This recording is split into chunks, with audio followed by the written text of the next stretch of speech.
तो बोले वाला लोग जौन भोजपुरी सुधारक भइल बने, चाहे भोजपुरी के झंडा लेके दौड़त आए तो हई ना होगा कि चाहिए, क्योंकि वो इन सब चीजों को नहीं ना बोलेंगे, क्योंकि इन सब चीजों को वो लोग बोलेंगे तो वहां पे तो खेसारी लाल यादव की बारे में बोल देंगे, उनकी बड़ाई हो जाएगी, खेसारी लाल यादव को ऊपर दिखाएंगे। ऊपर तो दिखाना नहीं है खेसारी लाल यादव को, उन लोगों को नीचा दिखाना है, दबा के रखना है, उनकी गलतियों को खोज करना है कि खेसारी लाल यादव ने कहाँ चूक किया, क्या उनके लोगों ने चूक किया, उनके टीम मेंबर ने क्या किया, उस सब चीजों को दिखाना है इन लोगों को।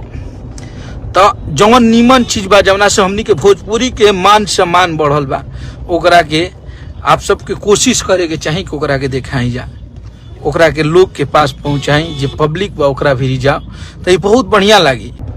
तो लोग विरोध करस, लोग खेसारी लाल यादव के नीचा गिरावस, वो एक अलग का चीज है। लेकिन यहाँ पे भोजपुरी का अगर मान सम्मान कोई बढ़ाया तो आपका सुपरस्टार खेसारी लाल यादव बढ़ाया है।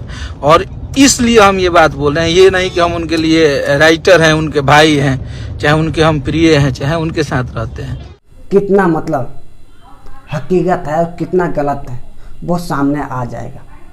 बड़े भैया गलती हो गया है, खेसारी भैया से यही बोलेंगे कि एक बार क्षमा करिए, भाई हैं, छोटे हैं, बेटे के समान है उनके। अगर हमारे चैनल पे नए हैं तो यार एक तो सब्सक्राइबर बनता ही है, आपका एक सब्सक्राइबर से मैं बड़ा नहीं हो जाऊंगा, समझ रहे हो ना।